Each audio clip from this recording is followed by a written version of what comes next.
Hello everyone, welcome to molecular zone. तो last class में हमने सीएफटी खत्म की थी। अब हमें पढ़ना है जो वीबीटी के जितने भी लिमिटेशंस थे वो हम अभी तक कवर कर चुके हैं। लास्ट लिमिटेशन जो रह गया था that was colour in coordination compound. कि कोऑर्डिनेशन कंपाउंड्स कलर्ड क्यों होते हैं वो हमें चीज पढ़नी थी। एक मिनट वेट करेंगे।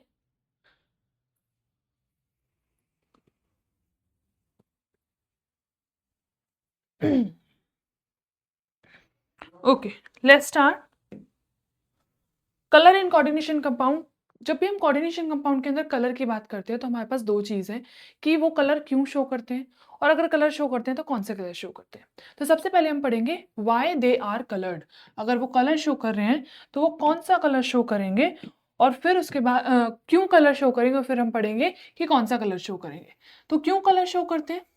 Coordination compounds are colored mainly because of D transitions. D electron transition बहुत इंपॉर्टेंट है।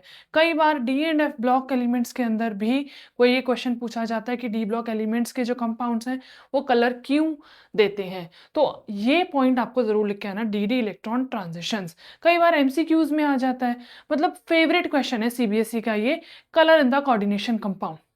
कोई ऑक्सीडेशन स्टेट आपको दे देगा कि जैसे Zn+2 है, ये एक डी ब्लॉक एलिमेंट है but still it is a colourless compound. ये डी एंड एफ ब्लॉक का क्वेश्चन है बट स्टिल है कलर से रिलेटेड, तो मैं आपको बता रही हूँ। तो जो कलर है, मैंने देखा है हर बार सीबीएसई जब भी सीबीएसई पेपर बना रहा है और उसके अंदर केमिस्ट्री में कोऑर्डिनेशन कंपाउंड आ रहा है तो कलर का क्वेश्चन 100% आता है। तो बहुत इंपॉर्टेंट है। तो कहीं पर भी कलर का क्वेश्चन आए और रीजन पूछेंगे तो आपको लिखना है डी ट्रांजिशन की वजह से कलर शो करता है। कॉज्ड बाय, ये डी ट्रांजिशंस क्यों हो सकते हैं? क्योंकि क्रिस्टल फील्ड स्प्लिटिंग हुई थी।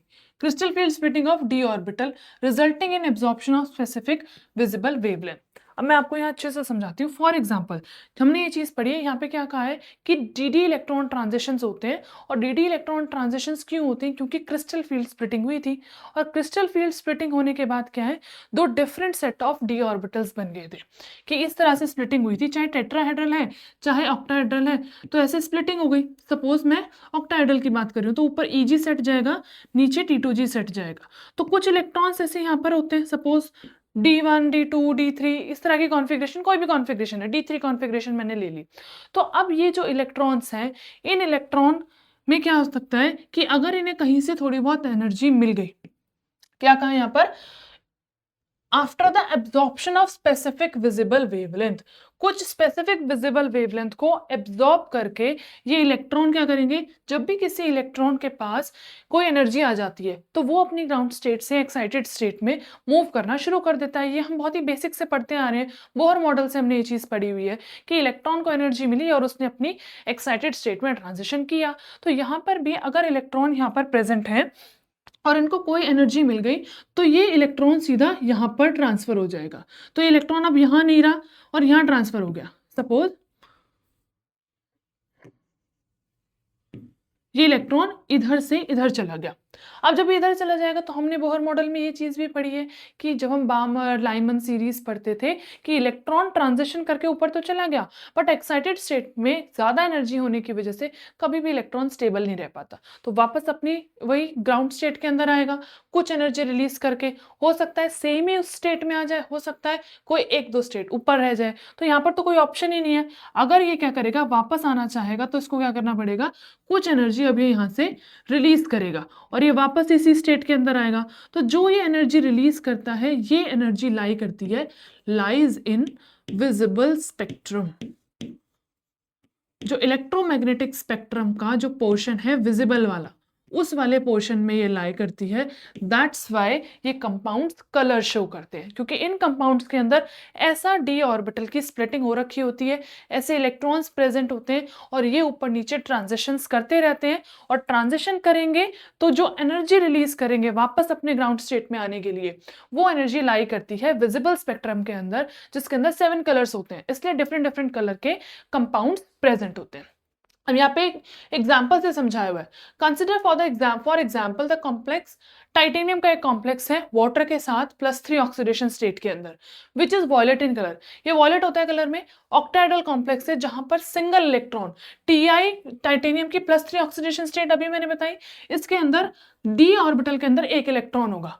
तो ये एक इलेक्ट्रॉन क्या करेगा, मेटल डी ऑर्बिटल के अंदर प्रेजेंट है जो कि T2G लेवल, नीचे वाले लेवल के अंदर प्रेजेंट होगा ग्राउंड स्टेट में। तो नेक्स्ट लेवल जो हायर स्टेट लेवल है फॉर द इलेक्ट्रॉन वो एम्प्टी है, Eg लेवल खाली है। अगर सपोज मैं इसी की बात करती हूँ, D1 3D1 सिस्टम था, इसमें एक इलेक्ट्रॉन था, ऊपर Eg लेवल खाली था, ऊपर Eg लेवल खाली है। The next higher state available for the electron is the empty Eg level। जो आके next जो available energy level है वो higher state energy level है, Eg level, जो कि खाली है।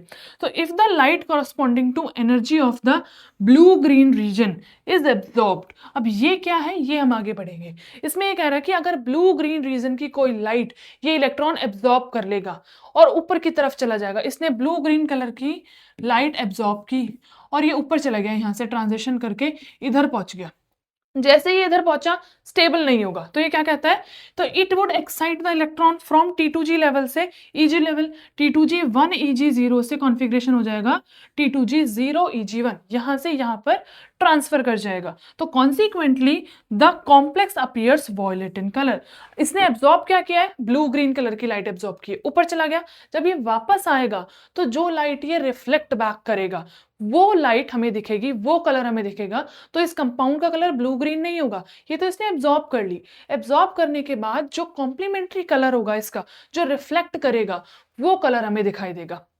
तो कौन सा कलर दिखाई देगा यहां से, वॉयलेट कलर, और वॉयलेट कलर का ही ये वाला कंपाउंड हो जाएगा। तो ये कंपाउंड कलर्ड क्यों हुआ, क्योंकि इस इलेक्ट्रॉन ने इसके करस्पॉन्डिंग जो कॉम्प्लीमेंट्री कलर था उसकी रेडिएशन को एब्जॉर्ब किया था, और वापस जब वो रिफ्लेक्ट बैक कर रहा है तो वॉयलेट कलर रिफ्लेक्ट बैक कर रहा है, इसलिए हमें ये कंपाउंड वॉयलेट कलर का दिखाई दे रहा है। नाउ नोट दे रखा है यहाँ पर, it is important to note that in the absence of ligand, अगर कोई भी कोऑर्डिनेशन कंपाउंड है और उस कोऑर्डिनेशन कंपाउंड के अंदर या कोई normal central metal atom present है, अगर उसके अंदर उसके साथ लिगेंड्स कनेक्टेड नहीं है, एब्सेंस ऑफ लिगेंड है, तो क्रिस्टल्स फील्ड स्प्लिटिंग नहीं होगी, और स्प्लिटिंग नहीं हुई तो सब्सटेंस में भी कलर नहीं होगा, कलरलेस हो जाएगा। ठीक है, ये चीज होगी। या डी ट्रांजिशन ना हो, दूसरी कंडीशन क्या हो सकती है कि भाई ये सारी ऑर्बिटल जो है ना फिल हो जाए, कंप्लीटली फिल्ड हो, कोई अनपेयर्ड इलेक्ट्रॉन ही ना हो, ये सारी ऐसे कंप्लीटली फिल्ड हैं, तो अनपेयर्ड इलेक्ट्रॉन नहीं तो कोई अपनी जगह से ऊपर की तरफ जाएगा ही नहीं, जब उसे खाली जगह दिखेगी तभी तो जाएगा। तो ऐसा केस किसके अंदर होता है, जिंक Zn2+ के अंदर। Zn2+ का मतलब है 4s0 3d10, इसीलिए Zn2+ जो मैंने शुरू में क्वेश्चन बताया था कि ये क्यों कलरलेस होता है, इसीलिए कलरलेस होता है कि भाई सारी ऑर्बिटल्स जो है वो पैक्ड है, तो कोई ट्रांजिशन नहीं हो रहा, इसीलिए ये कलरलेस कंपाउंड होता है। आई होप आपको ये समझ आ गया होगा कि जो कोऑर्डिनेशन कंपाउंड्स हैं वो कलर्ड क्यों होते हैं। अब जो यहाँ पर ये चीज थी कि भाई इसने ब्लू ग्रीन रीजन को एब्जॉर्ब किया और ये दिख रहा है वॉयलेट कलर का, तो नेक्स्ट क्वेश्चन हमारा यही है कि जी हमें ये समझ आ गया कि ये कलर्ड क्यों होते हैं। अब हमें ये पता करना है कि कोई भी कंपाउंड, सपोज एक वॉयलेट कलर का कंपाउंड है तो वो वॉयलेट ही क्यों दिख रहा है, वो अगर कोई ब्लू कलर का कंपाउंड है तो वो ब्लू क्यों दिख रहा है, तो कौन सा कोऑर्डिनेशन कंपाउंड किस तरह के कलर्स को रिफ्लेक्ट करेगा या किस कलर का वो कंपाउंड होगा, वो कैसे डिसाइड होता है, वो डिसाइड किया जाता है कॉम्प्लीमेंट्री कलर थ्योरी से। कॉम्प्लीमेंट्री कलर थ्योरी क्या कहती है, ये कहती है कि if the electron absorbs radiation of a particular colour, अगर उसने एक पर्टिकुलर कलर की रेडिएशन को एब्जॉर्ब कर लिया है तो वो बाकी जो कलर्स हैं उनको रिफ्लेक्ट कर देगा, एक को एब्जॉर्ब करेगा बाकी सबको रिफ्लेक्ट कर देगा। तो एक्सेप्ट द वन, जो उसने एब्जॉर्ब किया है उसका जो कॉम्प्लीमेंट्री कलर है वो हमें दिखाई देगा। सपोज जैसे विजिबल रीजन जो है उसके अंदर पूरा स्पेक्ट्रम होता है, 7 कलर्स का स्पेक्ट्रम होता है विबग्योर वाला, तो उसमें से कोई एक कलर उसने एब्जॉर्ब किया, उस एब्जॉर्ब्ड कलर का जो एक कॉम्प्लीमेंट्री कलर होता है वो शो करेगा, उस कलर का वो कंपाउंड होगा, ना तो वो उन कलर का होगा जो उसने रिफ्लेक्ट कर दिए, ना वो उस कलर का होगा जो उसने एब्जॉर्ब कर लिया। वो किस कलर का कंपाउंड होगा, जिस कलर को उसने एब्जॉर्ब किया है उसका एक कॉम्प्लीमेंट्री कलर होता है, उस कलर का वो कंपाउंड दिखेगा। ये कॉम्प्लीमेंट्री कलर थ्योरी कहती है। तो इट मींस कि जो कलर ऑफ कंपाउंड है वो क्या हो जाएगा, कॉम्प्लीमेंट्री कलर हो जाएगा एब्जॉर्ब्ड रेडिएशन का, कि जो जिस कलर की रेडिएशन उसने एब्जॉर्ब की है उसका जो कॉम्प्लीमेंट्री कलर है उसका ये वो कलर उस कंपाउंड का हो जाएगा। अब यहाँ ये टेबल दे रखी है कॉम्प्लीमेंट्री कलर टेबल, कि अगर किसी भी कंपाउंड ने वॉयलेट कलर को एब्जॉर्ब किया है तो वो येलो ग्रीन कलर का कंपाउंड होगा, और अगर उसने ब्लू कलर को एब्जॉर्ब किया है तो वो ऑरेंज कलर का कंपाउंड होगा। अगर उसने ग्रीन कलर को एब्जॉर्ब किया है, ग्रीन कलर की रेडिएशन को, तो वो कंपाउंड रेड कलर का दिखेगा। अगर येलो कलर की रेडिएशन को एब्जॉर्ब किया है तो वॉयलेट कलर का दिखेगा। अगर ऑरेंज कलर को एब्जॉर्ब किया है तो ब्लू कलर का दिखेगा, और अगर रेड कलर को एब्जॉर्ब किया है तो ग्रीन कलर का दिखेगा। ठीक है जी, अब ये टेबल हो गई, बट भाई ये टेबल याद करने में बहुत ही हम कलर मिक्स कर देंगे, तो उसके लिए शॉर्ट ट्रिक क्या है। शॉर्ट ट्रिक देखिए, ऐसे आपको सर्कल बना लेना है। ठीक है, ऐसे सर्कल बना लिया, और हमें पता है हमारे स्पेक्ट्रम के अंदर जो विजिबल स्पेक्ट्रम है उसमें विबग्योर ये 7 कलर्स होते हैं। इसमें से आई इंडिगो थोड़ा डिफरेंट सा कलर है, इसको हटा देंगे, इसको हटा देना है। ठीक है, आई को हटा के जो बाकी बच गए VBGYOR, इनको हमने क्या करना है, इस सर्कल को ऐसे 6 पार्ट्स में डिवाइड कर लो, और कहीं से भी शुरू हो जाओ। सपोज मैं यहां से शुरू कर रही हूं तो क्लॉकवाइज लिखना शुरू कर दो। आई को हटा देना है, बाकी सबको लिखना है VBGYOR। ठीक है, ऐसे बना दिया। अब मैं कोई भी कलर बता सकती हूँ, कि अगर मैं कह रही हूँ कि भाई मेरा कंपाउंड ने वॉयलेट कलर को एब्जॉर्ब कर लिया, तो उसका कॉम्प्लीमेंट्री कलर क्या है, जो इसके कॉम्प्लीमेंट्री, जो इसके डायगोनली प्रेजेंट है। देखो भाई, इसका डायगोनली कौन प्रेजेंट है, येलो। तो अगर कंपाउंड ने वॉयलेट कलर को एब्जॉर्ब किया है तो कंपाउंड येलो कलर का हो जाएगा। अगर कंपाउंड ने, एक मिनट,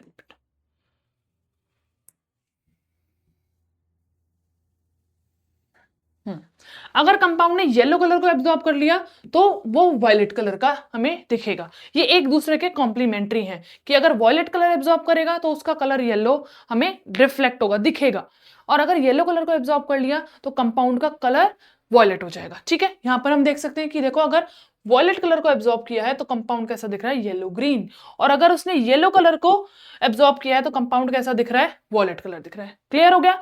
सिमिलरली अगर उसने ब्लू कलर को एब्जॉर्ब कर लिया तो इसके कॉम्प्लीमेंट्री, इसके डायगोनली कौन सा है, ऑरेंज है। तो अगर ब्लू को एब्जॉर्ब किया है तो ऑरेंज ऑब्जर्व्ड कलर है, इजीली इससे पता लगा लोगे। एंड वाइस वर्सा, कि अगर ऑरेंज को एब्जॉर्ब किया है तो ब्लू कलर इसका कॉम्प्लीमेंट्री कलर हो जाएगा, कि भाई अगर ऑरेंज को यहाँ एब्जॉर्ब कर लिया तो ब्लू कलर इसका complementary colour, means blue colour का वो कंपाउंड दिखेगा। नेक्स्ट है, तो ये डबल एरो बनाने, कॉम्प्लीमेंट्री का मतलब क्या होता है, जैसे कॉम्प्लीमेंट्री एंगल्स होते हैं कि दो एंगल का सम आपका 90 डिग्री हो गया, तो भाई एक एंगल को अगर x मानेंगे तो दूसरा 90 माइनस एक्स होगा, दूसरा x है तो फिर उससे पहले वाला 90 माइनस एक्स होगा। यही होता है कॉम्प्लीमेंट्री सप्लीमेंट्री। सेम यहीं पर चीज है कि अगर कोई कंपाउंड भाई रेड कलर का है तो वो उसका जो कॉम्प्लीमेंट्री कलर होगा या जो कलर उसने एब्जॉर्ब किया होगा वो ग्रीन कलर हो जाएगा। तो देखिए यहाँ पर, अगर रेड कलर एब्जॉर्ब किया है तो कंपाउंड ग्रीन कलर का है, और अगर ग्रीन कलर एब्जॉर्ब किया है तो कंपाउंड रेड कलर का है। तो आई होप आपको ये शॉर्ट ट्रिक अच्छी लगी होगी, इससे आप इजीली बता सकते हो कि कॉम्प्लीमेंट्री कलर क्या है। यहाँ से एमसीक्यूज आने के काफी चांसेस हैं सीबीएसई, क्योंकि ये चीज एनसीईआरटी में गिवन है, कॉम्प्लीमेंट्री कलर का नेम गिवन है। एनसीईआरटी के अंदर इवन थोड़े बहुत ऑर्गेनोमेटालिक कंपाउंड्स भी गिवन है, ब्रिज बॉन्ड ये सब भी गिवन है। तो जो भी चीजें एनसीईआरटी के अंदर गिवन है हम यहाँ सारी चीजों को कवर करेंगे, एक एक छोटी छोटी चीज कवर करेंगे। तो एक कॉम्प्लीमेंट्री कलर और कॉम्प्लीमेंट्री कलर थ्योरी एनसीईआरटी के अंदर गिवन है। तो ये बहुत ही सिंपल वे में मैंने आपको समझाई कि बस आपको ये विबग्योर याद रखना है, ये सर्कल याद रखना है, इसमें से आई को हटा देना है, बाकी सब एज इट इज। तो कहीं पर भी आई इंडिगो नहीं है, क्योंकि इंडिगो वॉयलेट थोड़े मिक्स, ब्लू ब्लू से ही तो कलर होते हैं, डार्क ब्लू को इंडिगो कह दो, डार्क ब्लू को वॉयलेट कह दो, तो बहुत ज्यादा डिफरेंस नहीं है, इसलिए आई को हटा दिया तो वॉयलेट रख लिया। तो इस सर्कल से हम एब्जॉर्ब्ड कलर या कॉम्प्लीमेंट्री कलर या किसी जो कंपाउंड का कलर है वो कुछ भी हम बता सकते हैं। तो आई होप आपको बहुत अच्छे से कलर इन कोऑर्डिनेशन कंपाउंड समझ आ गया होगा। एक नंबर का क्वेश्चन 100% आएगा यहाँ से, ये मैं बता रही हूँ, चाहे सीबीएसई का KVS exam, NVS exam, EMRS exam या 12th के बोर्ड्स, कहीं से भी हो, कलर से एक नंबर का क्वेश्चन 100% आता है। So thank you everyone. That's all for today's class. Do like, share and subscribe my channel. Bye bye.